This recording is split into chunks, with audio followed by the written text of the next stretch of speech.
حضرت امام حسن سے آ کے وظیفہ پوچھا، اس شخص نے کہا حضور اولاد کوئی نہیں تو وظیفہ بتائے، تو آپ نے فرمایا استغفار پڑھا کر، کیا کر؟ اس نے کہا ٹھیک ہے۔ تو حضور پھر میں دوبارہ کب آؤں؟ تو امام حسن کہنے لگے بے اولاد ہے نا تو، استغفار کا وظیفہ بتایا نا؟ کہا ہاں۔ فرمانے لگے اب اس وقت آنا جب اللہ تجھے 10 بیٹے عطا کرے گا۔ کتنے؟ 2 4 نہیں، 10 ہی کہہ دیے۔ تو حضرت امیر معاویہ رضی اللہ تعالیٰ دیکھا، کہنے لگے حسن اتنا بڑا دعویٰ؟ آپ فرمانے لگے میں نے کہہ دیا نا تو اللہ فضل کرے گا، ہاں ہاں اللہ خیر کرے گا، خیر ہو جائے گی۔ وہ شخص کئی سالوں کے بعد آیا، کئی سالوں کے بعد، تو حضرت امیر معاویہ کو بھی ساتھ لایا، کہنے لگا حضور اللہ کے فضل سے اللہ نے 10 بیٹے عطا فرمائے، پورے 10 ہی اللہ نے دیے۔ تو حضرت امیر معاویہ کہنے لگے جناب بات تو آپ کی سچی ہو گئی، پر مجھے بھی بتائیے وظیفہ کہاں سے لیا؟ فرمانے لگے قرآن پاک سے، سورہ نوح کی 10 11 12 آیت پڑھو۔ اللہ فرماتے ہیں تم استغفار پڑھو، میں تمہاری بیٹوں سے بھی مدد کروں گا، مالوں سے بھی مدد کروں گا۔ تو میں نے استغفار بتائی تھی، اور قرآن میرے اللہ کا ہے، رب کا وعدہ جھوٹا ہو سکتا؟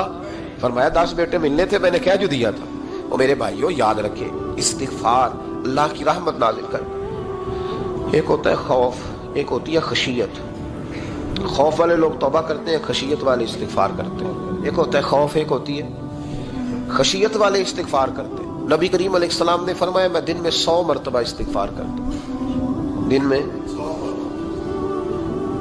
توبہ والا کہتا ہے کہ میں بھول گیا تھا، مجھے معافی مل جائے، اور خشیت والا کہتا ہے میرا یار ناراض نہ ہو جائے، وہ استغفار ہی کرتا رہتا ہے، وہ معافی مانگ۔ حضرت رومی نے مثال دی ہے، فرماتے ایک عورت تھی تو بھیک مانگا کرتی تھی، ایک دن بادشاہ کے دروازے پہ بھیک مانگنے گئی تو بادشاہ کو پسند آ گئی، اس نے نکاح کر لیا۔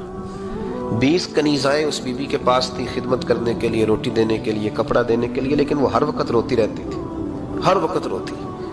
ایک سمجھدار کنیز کہنے لگی کہ ملکہ اب تیرا درجہ بہت بڑا ہے، تو ہر وقت روتی رہتی ہے، معافی ہی مانگتی رہتی ہے ہر وقت، کون سی ایسی نعمت ہے جو تیرے پاس نہیں؟ تو وہ کہنے لگی اس لیے تو روتی ہوں۔ کیا مانا؟ کہنے لگی اس لیے روتی ہوں کہ میں اس قابل نہیں تھی جو مجھے مل گیا، کہیں میرے سر کا سائیں ناراض نہ ہو جائے، وہ کہیں بگڑ نہ جائے، مجھے پتا ہے کہ میں کیا تھی اور مجھے کہاں تک پہنچا دیا، میں روتی اس لیے ہوں کہ کبھی کہیں وہ ناراض۔ حضرت عمر اس لیے روتے تھے کہ کہیں مصطفیٰ ناراض نہ ہو جائے، حضرت ابو بکر اس لیے تڑپتے تھے کہ کہیں اللہ کا فضل روٹھ نہ جائے۔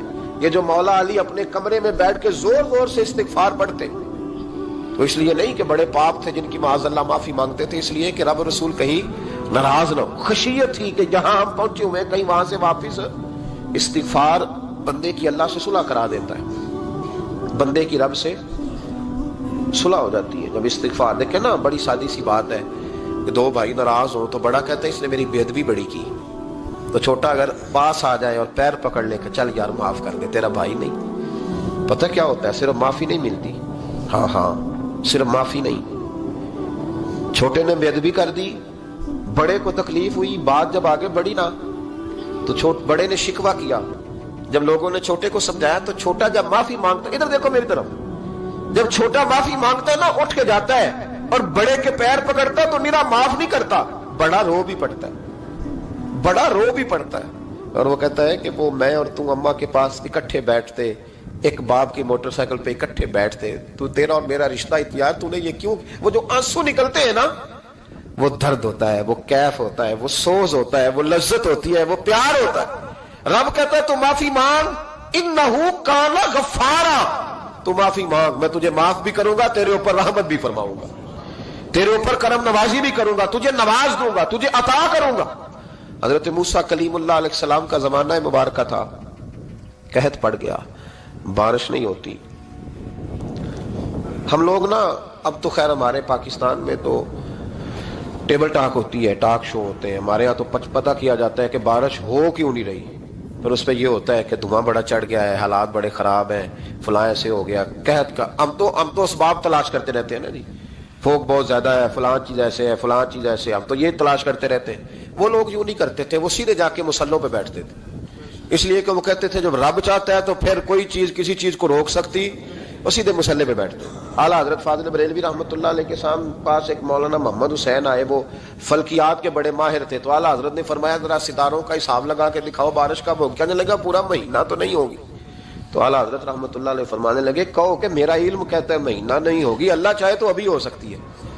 کہنے لگا جی وہ تو ٹھیک ہے پر میرا علم، وہ جیسے روز لوگوں نے پیر نیٹ ٹو شہنشاہ صاحب نہیں کھولے ہوتے کہ بارش کب آئے گی، اور اس کی طرف نہ دیکھ، مسلح پہ بیٹھ، مہربانی کر مسلح پہ بیٹھ، اللہ کی بارگاہ میں حاضر ہو، اس سے معافی مانگ، اسے منا تاکہ وہ رحمت کی بارش۔ کہنے لگا جی میرا علم کہتا ہے۔ تو اعلیٰ حضرت فرمانے لگے پھر وہی بات، تو کہے اللہ چاہے تو بارش ابھی، لیکن یہ جو اڑ گئے ہیں نا بیچارے، یہ اڑ ہی گئے ہیں، یہ جہاں الجھ گئے ہیں وہاں یہ لوگ الجھ گئے، اللہ ہمیں الجھنے سے محفوظ فرمائے۔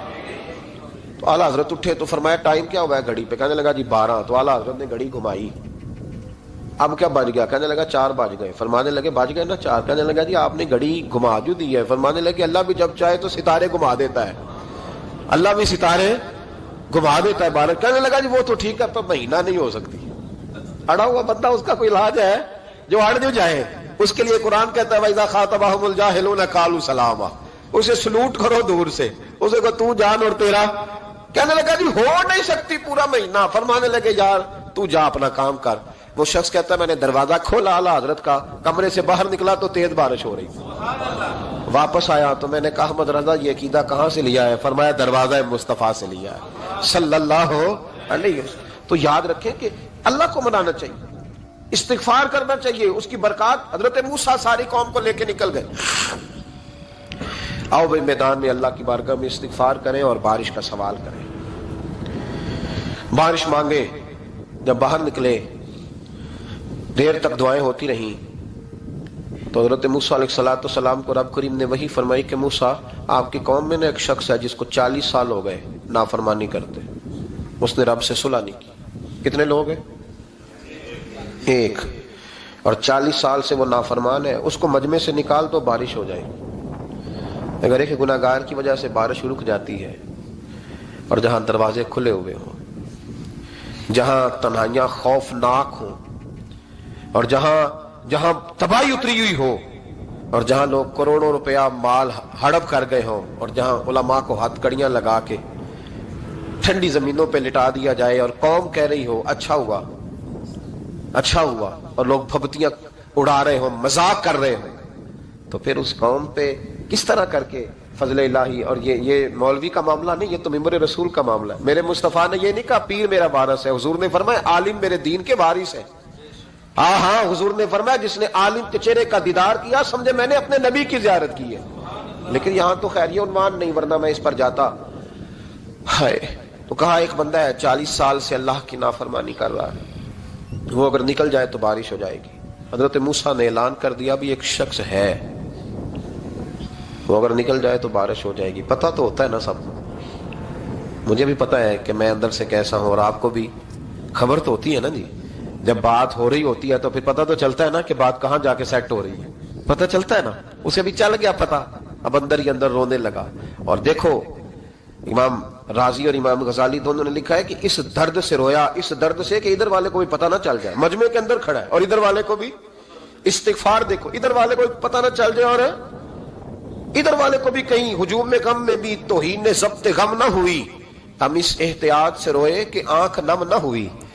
ہجوم میں غم میں بھی توہین ضبط غم نہ ہوئی، ہم اس احتیاط سے روئے کہ آنکھ نم نہ ہوئی، روئے بھی پر کسی کو آنسو نہیں دیکھنے دیے۔ اب اس درد سے کہتا ہے اللہ تو معاف کرنے والا ہے نا، تو معاف کرتا ہے، پردہ پوشی کرتا ہے، اور مالک اگر لوگوں کو پتہ چل گیا تو میرے تو بچوں کا بھی جینا حرام کر دے گا، یا اللہ میری تو آنے والی نسل بھی تڑپ کے وقت گزارے گی۔ مالک تو معاف کر دیا کرتا ہے، لوگ نہیں معاف کرتے، اے اللہ یہ میری خوبیاں بھول جائیں گے، میری خامیوں پر بات، مالک میں یہ ذلت نہیں برداشت کر سکتا، فضل فرما۔ حضرت موسیٰ نے دوبارہ اعلان کیا نکلتے ہو کہ نہیں نکلتے؟ پھر تڑپا خدا بندہ مجھے بے آبرو نہ کر، یہ ذلت اور رسوائیاں یہ نہیں برداشت ہوتی، اللہ درگزر۔ حضرت موسیٰ نے تیسرا اعلان کیا نکلتا ہے یا میں پھر اس کا نام لوں، اللہ سے پوچھ کے نام لوں اس کا، بتاؤ کون ہے؟ اب تو تڑپ گیا، کہنے لگا مالک میں تیری بارگاہ میں استغفار کرتا ہوں، آئندہ نہیں کرتا، آئندہ نہیں کرتا۔ یہ لفظ ادا کیے، بندہ کوئی بھی نہیں نکلا، رب کریم نے بارش عطا کر دی، تیز بارش جب برسی نا، تیز بارش، لوگ تو نہیں دیکھ کے دوڑ گئے۔ تو حضرت موسیٰ کہنے لگا یا اللہ مجھے بھی تو بتا، تو نے کہا تھا کہ جب تک بندہ نہیں نکلتا بارش نہیں ہوگی، تو نکلا کوئی بھی نہیں، بارش ہو گئی، ماجرا کیا ہے؟ تو رب کریم نے فرمایا موسیٰ بس اس نے مجھ سے صلح کر لی، اس نے مجھ سے صلح کر لی۔ اور امام غزالی نے لفظ لکھے، حضرت موسیٰ نے پوچھا، حالانکہ اللہ اپنے نبیوں کو غیب کے خزانے دیتا ہے، پوچھا کہ اے اللہ مجھے اس کا نام بتا دے، تو رب کریم نے فرمایا موسیٰ جب گناہگار تھا تب نہیں کسی کو بتایا، جب پاپی تھا تب نہیں بتایا، جب مجرم تھا تب نہیں بتایا، اب کیسے بتا دوں؟ فرمایا اس کی میری صلح ہو گئی ہے، اور فرمایا جو بارش نہیں نہ ہو رہی تھی وہ بھی اس کی وجہ سے نہیں ہو رہی تھی، اب جو ہوئی ہے نا تو یہ بھی اسی کی وجہ سے ہوئی ہے، یہ بارش اب جو ہوئی ہے تو یہ بھی یہ اس گناہگار کے سبب سے۔ اپنی راتیں اللہ کے ساتھ گزارے، مصلی پہ بیٹھے۔ میرے صاحب رحمۃ اللہ علیہ سے جب کوئی کہتا نا کہ بڑا پریشان ہوں تو کچھ بتائیں، تو فرماتے آج رات مصلی پہ بیٹھ کے اپنے رب سے بات کرنا، میں بھی بات کروں۔ بندوں کو دکھ بتانے سے عزت میں کمی آتی ہے، اور اگر اللہ کو بندہ اپنے دکھ بتائے تو اللہ عزتیں بڑھا دیتا ہے۔ ترمذی شریف کی حدیث ہے، نبی پاک علیہ السلام نے فرمایا اگر تو دنیا داروں کو دکھ بتائے گا تو اللہ تجھے غنی نہیں کرے گا، اور اگر تو اپنے رب کو بتائے گا تو اللہ بڑی جلدی تجھے دنیا سے بے نیاز کر دے گا، تجھے لوگوں کی ضرورت نہیں رہے گی۔ استغفار کریں، کثرت سے کریں، ذوق سے کریں، مصلی آباد رکھیں، ہر شے دیکھو نا، جس طرح کھانے کی میز آباد رہتی ہے، بستر آباد رہتا ہے، ہمارے دیگر معاملات، اگر مصلی نہ آباد رہے تو روح بے چین رہتی ہے، طبیعت بے قرار رہتی ہے۔ انسان میں نے دیکھا ہے بڑے بڑے سمجھدار لوگ پاگلوں جیسی زندگی گزار رہے ہیں، بولتے جا رہے ہیں، بولتے جا رہے ہیں، بولتے جا رہے ہیں، ایسے کسی کو کوئی خبر کہ 6 فون اٹھائے ہوئے ہیں، ایسے جیسے ڈسٹرب ہو گئے مینٹلی طور پر۔ وجہ کیا ہے کہ ان سے جان نہیں چھڑاتے۔ کبھی سارے موبائل بند کر کے نا، سارے بچے ہر چیز سائڈ پہ کر کے مصلی پہ بھی آنا چاہیے، اور مالک تو بڑا ہی کریم ہے، اللہ تو بڑے کنز المال کی حدیث سنا کے بعد سمیٹتا ہوں۔ نبی پاک صلی اللہ تعالی وسلم فرماتے ایک شخص تھا بنی اسرائیل میں، بڑا مالدار تھا، تو پھر اس پہ غربت آ گئی۔ جب غربت آئی تو رو پڑا، کہنے لگا اے اللہ میں غریب ہو گیا ہوں، میری مدد فرما، میں نے بڑی نافرمانی کی ہے تیری۔ مالدار جب تھا تو بڑی موج کر، یا اللہ میں نے بڑی اب نہیں کروں گا، مجھے اس غربت سے نکال۔ تو اللہ نے فرشتوں سے کہا کہ دے دو جو مانگتا ہے۔ تو فرشتے کہنے لگے یا اللہ یہ توبہ کر کے نہیں آیا، ڈر کے نہیں آیا، یہ تو الجھ گیا تب آیا ہے، یہ تجھ سے ڈر کے ہوتا ہے نا ایسے کہ لوگ اللہ سے نہیں ڈرتے جتنا غربتوں سے معاذ اللہ ڈرتے، یا اللہ یہ تو وہ الجھ گیا تب آیا۔ تو اللہ نے فرمایا پتہ مجھے بھی ہے، لیکن آ تو گیا ہے نا، چلو دے دو۔ تو کہا یا اللہ اگر دے دیا تو دوبارہ نہیں آئے گا۔ فرمایا اس کا بھی مجھے پتا ہے، تم دے دو۔ اسے دے دیا، جب دولت مل گئی نا تو کہنے لگا اوہو وہ تو میں نے اس طریقہ سے ہی استعمال کیا اس لیے کامیاب ہو گیا۔ پھر کچھ وقت گزرا تو پھر الجھ گیا، پھر قرضے چڑھ گئے، پھر سارے علاج کر، کہنے لگا یا اللہ اب نہیں کرتا، اب معاف کر دے۔ 70 دفعہ توبہ کی اور 70 دفعہ توڑی۔ حبیب کریم فرماتے ایک دن بستر پہ تھا، آسانی تھی، 70 دفعہ فرشتوں نے کہا یا اللہ یہ جھوٹا ہے، جھوٹ بولتا ہے، یہ تو غربت ہے، یہ تو تیری بارگاہ میں آیا ورنہ کبھی نہ آتا، بیمار ہوا ہے تو آیا، اس کا تو بچہ بیمار ہوا ہے تو آیا ورنہ کبھی نہ آتا۔ 70 دفعہ توبہ توڑی۔ ایک دن رات کو بستر پہ لیٹا تھا، دولتیں بھی تھی، آسانیاں بھی تھی، دل میں خیال آیا میں کتنا جھوٹا ہوں، جب الجھ جاتا ہوں تو اس کے دروازے پہ جاتا ہوں اور وہ کتنا کریم ہے، مجھے خالی نہیں لوٹاتا۔ تڑپ اٹھا، آنسو نکل گئے، اٹھ کے مصلی پہ کھڑا ہوا تو رب کریم نے فرشتوں سے فرمایا کھول کے دیکھو دروازے، آج یہ غربت کی وجہ سے نہیں آیا، آج میرا بن کے آیا ہے۔ تو یا اللہ پہلے تو دولت دیتا تھا، آج کیا دے گا؟ تو محبوب فرماتے اللہ فرماتے اب میں اسے بغیر حساب کتاب جنت عطا کروں گا۔ استغفار کریں، اس کے حضور حاضری دیں۔ جس طرح سارا کچھ چھوڑ چھاڑ کے لوگ کہتے ہیں کہ 1 مہینہ میں نے کسی سیاحتی مقام پہ رہنا ہے، میں نے اب کسی ٹھنڈے علاقے میں چلے جانا ہے، برف باری دیکھنی ہے، سیر کرنی ہے، 10 دن کی چھٹیاں وہاں گزارنی ہے، چلو 7 چھٹیاں وہاں گزار لو، 3 دن اپنے اللہ کے ساتھ گزارو، روزے رکھو، دن کو رات کو قرآن شریف پڑھو، تلاوت، کچھ وقت دو اللہ کے ساتھ، حضور پر درود و سلام بھیجنے کے لیے، نبی پاک کی نعت کے لیے، اذکار کے لیے، بزرگوں کے لیے، پھر دیکھنا اللہ روح کو کتنا سکون دیتا ہے۔ آخر دعوانا الحمدللہ رب العالمین۔